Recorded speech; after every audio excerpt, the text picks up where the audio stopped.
Hi guys, and welcome to this week's Game Day preview. We've got a lot to get through this week. Flex, how you feeling? On a personal or football? On a football level? Football, not good. Not good. Not good. Not good. Awful, actually. I'm sure you won't want to talk about United, but we will do. Yeah, we have to. However, we're going to kick off the weekend with Saturday's 12:30 kickoff, which is Spurs taking on Wolves at the Tottenham Hotspur Stadium. Spurs on the back of that 2-2 draw against Chelsea. What did you think of how they handled that game? Mentality-wise, they done well to stay in it. We spoke on the roundup of the week, didn't we? Yeah. That they're in their image of their manager. Like, Conte's energy transferred into the players. I think so. Do you know what I mean? Just stay in it, be horrible, throw tackles in there, passion, desire, with a little bit of quality in bits. They weren't at their but best. not enough. They weren't but not enough. No. But I think you would take loads of confidence from that. You know, Basuma was giving it we've won the league. We've finally won. So he was. Maybe when you win a game. Yeah, there it is. You see how easy that was. When you win or you get a draw, you might have the same energy. You see how easy that was. Just a quick little. Just a quick little nibble. That's the only nibble you're getting from me today. That's the only one. Just a quick one. But no, you could see. But from that though, no banter. Yeah. From that, you could see what it meant to them, and you could see the away fans. You could see like people can laugh at that, but actually what it means to the spirit of that team. It keeps them resolute because, like you said before, the record against Chelsea is so bad, having hardly ever won there. So I think for them to be down twice and get back into the game, yes, I question the circumstances, especially around the second goal. That's fine, but all Tottenham can do is that's not their fault. That's not their fault. You know, went to VAR didn't give it. Spurs have to just play on. That's a disgrace from the VAR. It's nothing to do with Tottenham. But on the other side of it though, which I did say, there was a lot of gas for Tottenham about they've changed and the amazing window. It's only two games. Of course it's only two games. To me, that was just a reminder that Chelsea are, and even Conte said it, they're still better than you. They are absolutely still better than us. But I think you have to look. I know it's only been two games, but there has been a change because I've seen Tottenham go to Chelsea a million times, right? Yeah.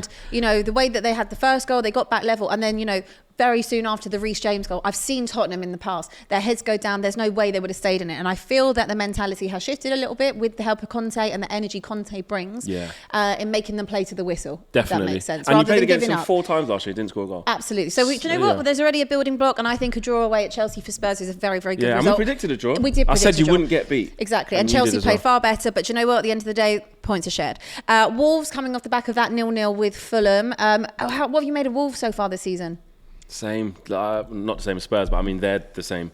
They lacking a little bit of firepower. What is it? Obviously, Hwang's probably not. He's not going to get them the goals that they need. And he looked so good last season, didn't he? Yeah, good player. He's quick, he's direct and stuff like that. But again, I don't see him as a focal point striker. I mean, Jimenez is that. They obviously miss when he's not playing.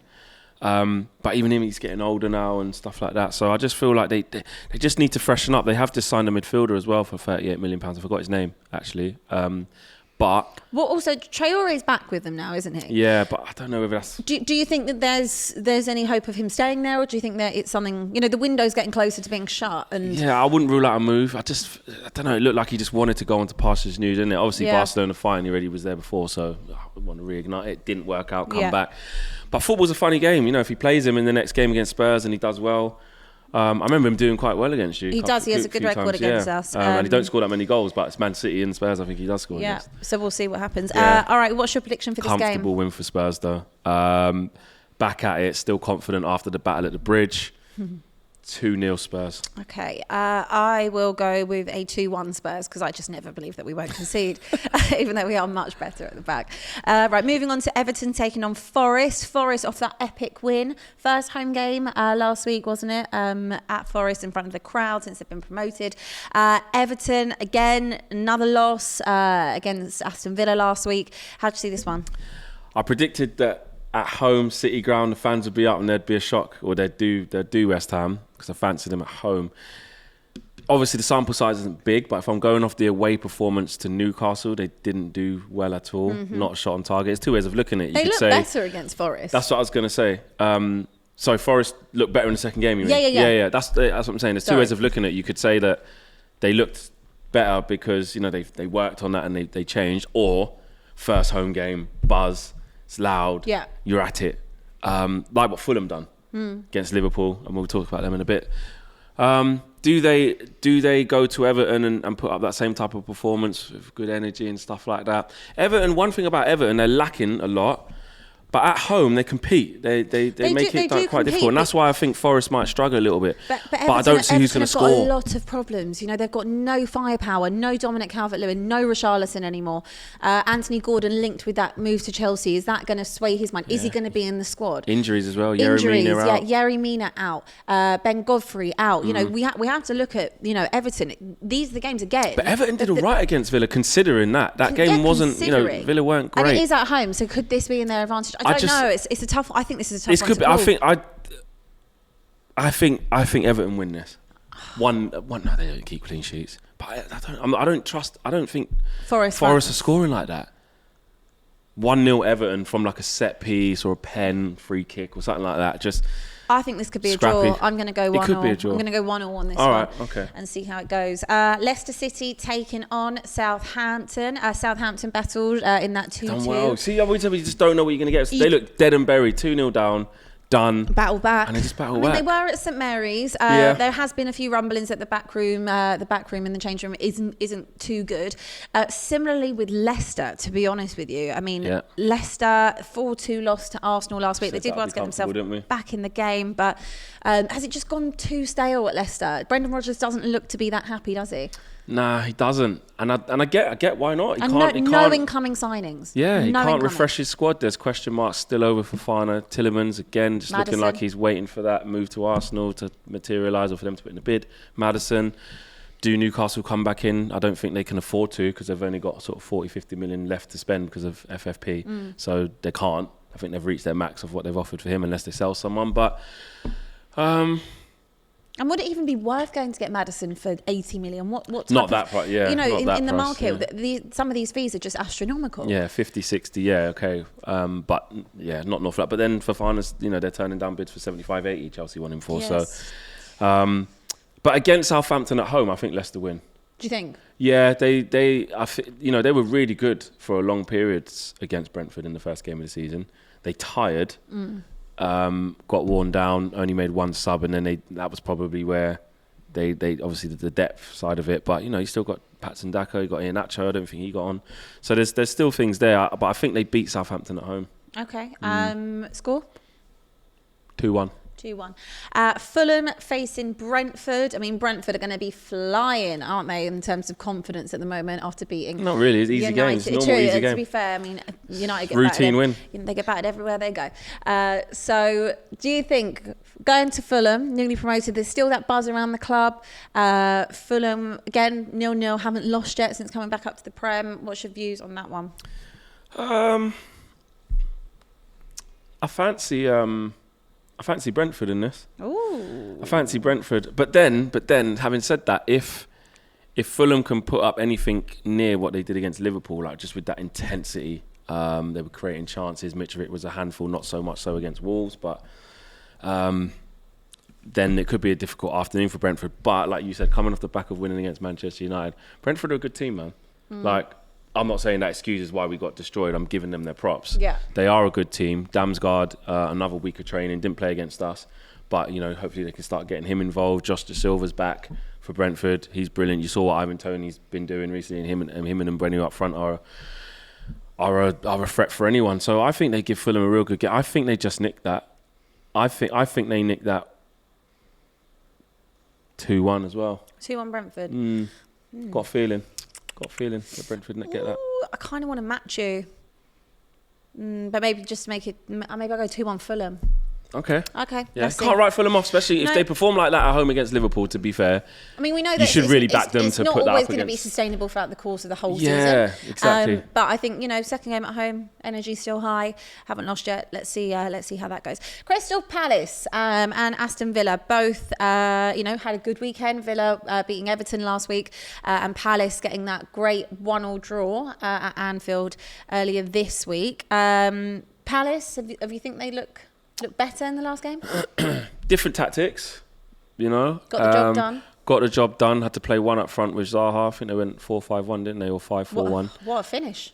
Brilliant finish. What a finish. Eze, you know, you see little glimpses from him. He's got great ability. He was good in the build-up to that goal as well. And Elise's back as well. Elise's back. He was on the bench as well. So they don't play one up top in this one. I think they got the tactics spot on for that type of game away at Anfield. Open gameness. Yeah. Open gameness. I think Palace are hard workers. They've got gears to go up, you know. And you look at Villa, it's sprinkled with a bit of quality. And you always look at their squad, or since Gerrard's been there anyway, and you're waiting for a little bit more.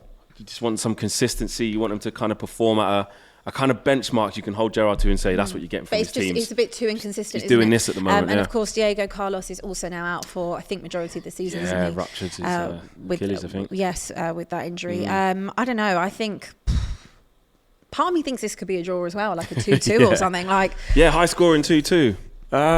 Palace at home. What is it? 3 o'clock kickoff. It's a 3 o'clock on Saturday. You know what? I'm gonna go Palace. I'm just gonna stick with the 2-2. I can't split them. Yeah, I can't split that's probably more sensible. But I just feel like Palace will get. I don't know what score will be there. Okay, we'll go with whatever you say. Bournemouth taking on Arsenal. Bournemouth coming off the back of that 4-0 battering by City. Arsenal, on the other hand, with a 4-2 win over Leicester. Arsenal have looked fantastic so far. Gabriel Jesus has slotted in perfectly, as has Zinchenko. Bournemouth, did you see anything in that game against City that maybe just can't write it off as it's City and just take it as for what it is? That 100%. I think you have to look at how they performed against Villa, which was a home game. Again, first game back up from the champ. You know, first game of the season, energy. It's very difficult with these teams to judge them. I think Pep Guardiola said it when you play a newly promoted team early on, the pressure's off them. They're full of energy. They're not feeling any like relegation. You know, they've lost their last 10 games and they're down in the dumps. It's just go for it. So it could be tricky for Arsenal if they don't apply themselves. Yeah. But I do expect them to win comfortably. For Bournemouth, I think it's not back to the drawing board at all because, like you said, it's City away. It's almost a free hit. You know, you don't want to lose games by big scorelines, but it is. Would this have been a game that maybe Arsenal would have had as a banana skin last season or the season before? Yeah, well, of course. You look at how they started against Brentford. You know, they went out of the FA Cup to Forest. Yeah. You know, loads of you know, those are the games that 100% with Arsenal that are not in this vein now, with this optimism around them and confidence. Arsenal fans will probably look at that and go, Bournemouth away, South Coast. But these are the ones you've got to win, isn't it? They're the ones they got to win, and I believe they will. I think Arsenal are in good shape, and I can't see how they don't get the W against scoreline? 2-0 Arsenal. Okay. It's hard for me to not predict this is like a high-scoring one for Arsenal. Oh, you think like 3 and 4s?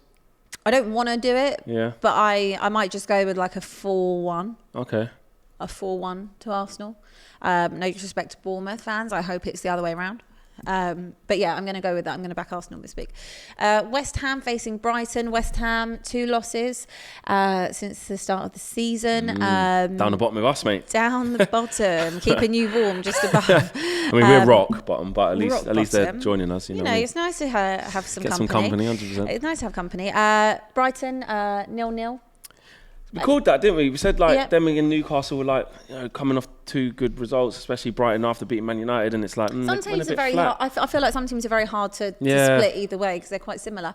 West Ham at home. The last time, obviously, they faced City opening game, they did look pretty lackluster. Flat, didn't they, man? Very flat. Have you seen anything since then? You know, against Forest, I thought Benrahma looked good to me. What about Scamacca? Yeah, you want him to kick on a bit now. Going to be his first home game now, isn't it? So there'll be a bit of a buzz as well.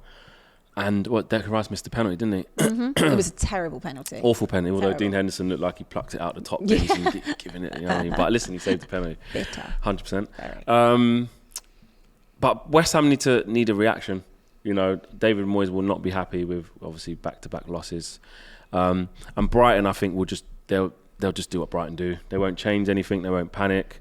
They could have easily have beat Newcastle. Yeah, they had some good chances. Trossard was having some opportunities, and they could have, or maybe should have won that game. But I feel like West Ham are the ones who really have to put a marker down, because if they lose that, you know, that's troubling. Yeah, West Ham. Exactly. Not a good start at all. Okay, scoreline? West Ham 2, Brighton 1. I was going to go with the same one. Okay, 2-1. There we go. Leeds taking on Chelsea. Now, Leeds again fought back in that 2-2 against Southampton. Chelsea also with the same scoreline against Spurs. Chelsea looked really, really good against Tottenham, didn't they? Despite the score. They did. They were really, really dominant. But in the first half, like some people said about Conte's tactics, it's still a bit negative. Chelsea were just really good. Sometimes you just give the props. The high press, it was, brilliant. Fantastic. Brilliant. It completely nullified. It took for Conte to have to change stuff because they were so dominant. Which he absolutely never does. But it completely nullified Spurs. Spurs did not know what to do. They lost the ball. They weren't fluent. They couldn't do the passes. And credit to Tuchel and the way that Chelsea set up and played that game. Yeah. Leeds though as well. Leeds, being 2-0 up. At Southampton. And then letting 2 go. You can't be doing stuff like that. You know what I mean? Jesse Marsch obviously won't be happy with that. His team's still a work in progress. But at Elland Road is always difficult. Yeah. Always difficult. But I think Chelsea nicked this 1-0. Do you think really small? I don't think they'll batter them. Do you say that because of the lack of, kind of... Chelsea aren't free flowing right now. The 2 defenders that scored, it was the same kind of thing last year. A lot of goals from Reece James, they're penalties. They're missing a number 9 desperately, aren't they? They are. And even just with the number 9, just across the front three, the fluidity and chance creation for forwards, I just don't see it with Chelsea on a regular basis. Although, Sterling's coming and, there were chances though. There were definitely chances in that game against Spurs. Havertz missing 2. Because they're not clinical enough. Mount with a few shots as well. But I agree, it's just not being. I don't think they'll batter them. I think they'll score 2 max. But I'm going to go over 1-0 Chelsea win. I'll go 2-0 Chelsea win on that one. Newcastle against Manchester City. Newcastle 0-0 in their last game, and Man City 4-0. St James's Park, very, very tough place to go. It doesn't matter who you are, right? Very tough place to go. I like this game because I'm saying oh well, Newcastle, you got all this money, you better beat Man City. Let's see what you made of it. I don't think they're not there yet. Yeah. Manchester City will be expected to win the game. However, this is now a new phase for Eddie Howe. Yeah. Of how they do compete against the big boys at home, and from January to the end of last season, no one was going there and winning. Do you know what I mean? I think this is a really tasty one. I think this could be an upset. Do you? I do. I just have this feeling, just because the league's a bit mad so far, isn't it? Do you know why I'm going to say I don't think it's going to be an upset? Because we fought that first game of the season with West Ham, with City going there, and Bernard's City starts slow, City have started quick. Yeah, they have started quick, but I still think there's things that are going on in this league which are just a bit upside down. Yeah. When I say an upset, it could be a draw. But I'm going to just go with a wayward one and be a Newcastle 2-1 win. Okay, I think City, other way around, I think City 2-1. I don't think they batter them, but I think they win. It would be interesting to see if it was a Newcastle win, just because the league is I know obviously we're only 3 games in, but it's completely open. So more with that in mind, let's see what happens. And finally, Monday night, 8:00. Under the lights. Theatre of dreams. Relegation battling Manchester United facing Liverpool. A little bit of a stuttering Liverpool at the minute. 2 draws in their opening 2 games. More than United can say. Should we start with United flex or Liverpool? Start at Liverpool. Okay. You can have a few minutes more without talking Start at Liverpool, end on Liverpool. Liverpool, 1-0 draw against Palace. At Anfield under the lights. Is that something you would have expected? Well, no, we feared for Palace, didn't we? I said they're going to field a RAF 3-1. And even when Zaha scored early on, Liverpool were dominating the game at that point, and Palace were just not hanging on in there. They weren't getting peppered, but they were just allowing Liverpool to have it, and Liverpool kept coming and a few chances missed. Then they just hit them on the counter. And actually, after that, even Sten had a couple of chances. They kept, them playing Williams was not good. Sorry, Phillips. Was it Phillips? Nat Phillips. Phillips wasn't good. He had an awful game, but obviously there's no one fit enough there to start. So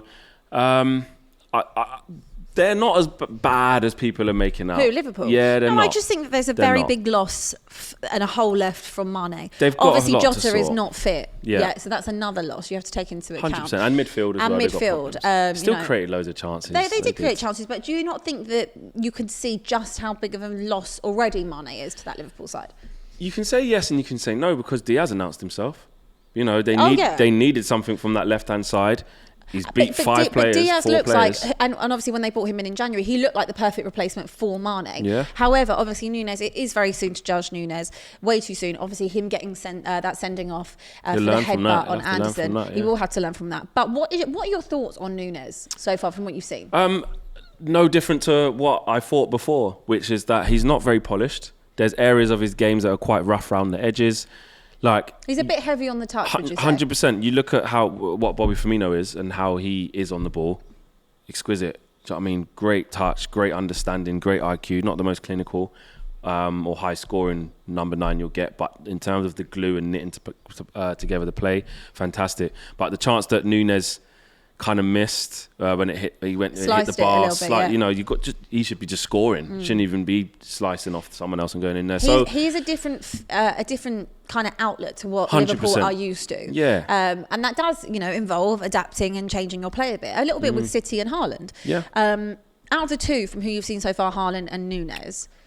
They're both had up and down because look against Bournemouth, Haaland touched the ball 8 times, 9 times, something like that. Something like that.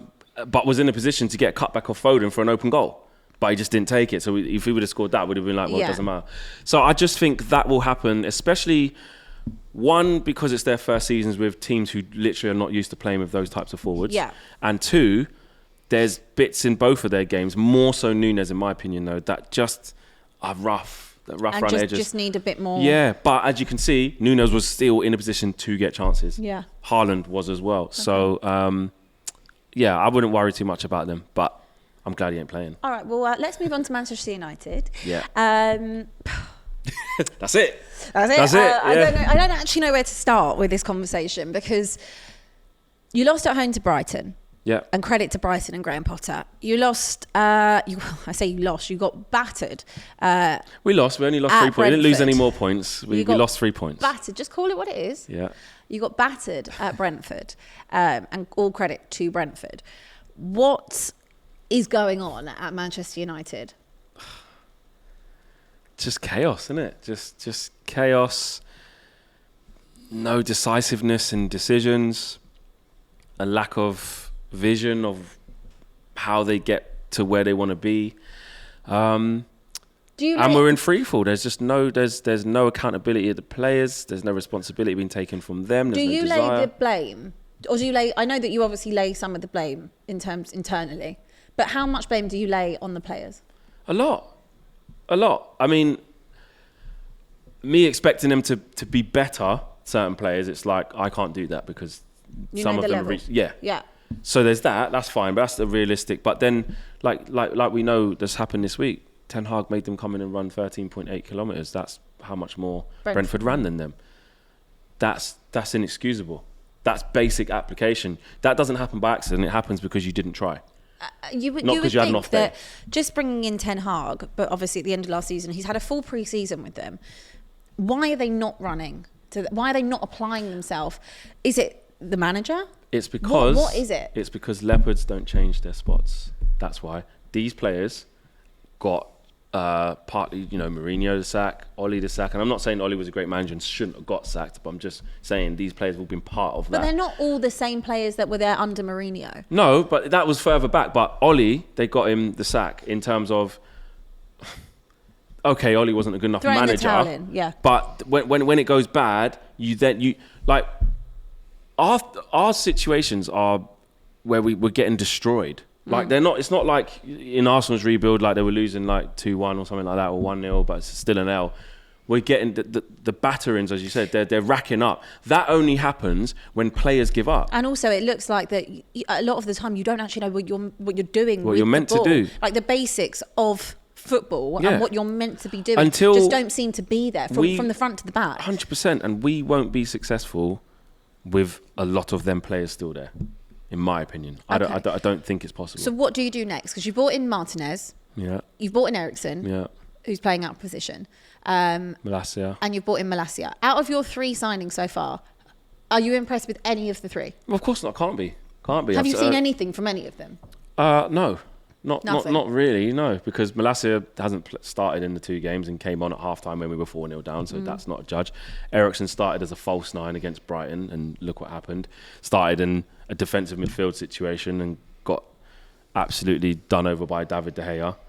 It's not fair. I can't judge him. And Martinez did some bits okay against Danny Welbeck. Some bits not okay. Nearly gave away a penalty, and then gets hooked at half-time along with 2 other players against Brentford. So the team's not cohesive enough for me to even judge the signings, to be honest.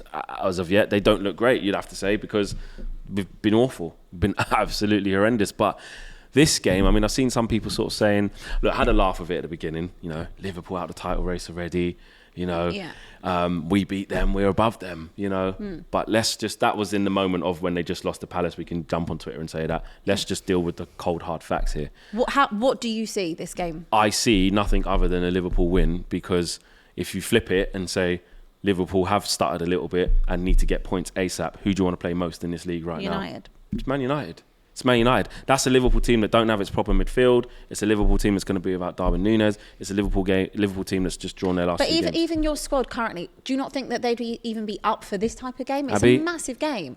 Before I went to Old Trafford last season and I was driving up, we'd done a road trip. We was in a bad moment, and I said exactly that. I said, nah, man, it's still Liverpool. They're going to try. I said, we're going to win. We lost 5-0. It's 4-0 at half time. So, based on my evidence, that's why I'm not saying that. All right, so I need your score prediction for this one. Can I do like minimums or maximums? You can do what you think, what your heart says and what your head says. I'll do what both say. They both say the same thing. I'm going to say it's going to be a minimum 3-0 Liverpool. And a maximum? Oh, maximum. I need a maximum. Maximum. Well, it was 5 last time, innit? And we're worse. 7? Maximum 7. Maximum 7. Can't believe we're getting drawn into this kind of thing. But that's how bad it is. But football's. I always have to add this little bit in, just because you can be defeated, but you still must always drop because you're a fan. I'm a fan of Man United. So, football's a funny game. And sometimes you never know what can happen. Do you know what? I don't disagree with you, because I just keep thinking to myself, you can't get worse. Like, you can't. How much worse can you get? No, we can get worse. So part of me thinks we can get worse. In that mindset, that football is a funny game. Could this end up being like a weird 1-1 draw or something like that? Like I said, there's my head and my heart. Can you trust Man United? No, I can't. But then there's part of me that thinks that could happen in the realms of football that we live in. The realms of football. And how bizarre the Premier League is But not the already. realms of Manchester United. In all honesty, if you're looking at the cold hard facts, this has got to be a 4-5-0 Liverpool. Even when they're not at their best. 100%. But still creating chances. Still playing right. I don't know. Minimum 3. I'll go with that. Minimum 3 as well. But I think... I'm absolutely dreading it. I'm very excited for the game. That is everything for this week's Game Day preview. Lots to talk about. I'll be missing the next few, so you'll have to go on without me. But I'll be back in September. And let's see, maybe you'll still be bottom of the table by the time I'm back. That was bad. Let's make a bet. Will you still be bottom of the table by the time I'm back in September? That was a really sneaky one, that one. I didn't expect that. And let's see, we might even still be bottom of the table. Do you think you will be? Out of sheer disgust of what you just said, no, we won't be. We'll be 18th. We'll be 18th. We won't be 20th. You guys need to let us know if you think that they'll still be bottom of the table by the time I'm back in mid-September. What are you doing? Getting polls up to see if we're polls, still... Yeah, I'm just curious to know, because I'll remember it. And then when I walk in here... You know, I can't even say anything. We're in the mud. When you're in the mud, you just got to be in the mud. Just roll around in the mud, right? Just got to be in the mud. Exactly. Thanks, guys, for watching. Enjoy the weekend's games, and we will see you very soon.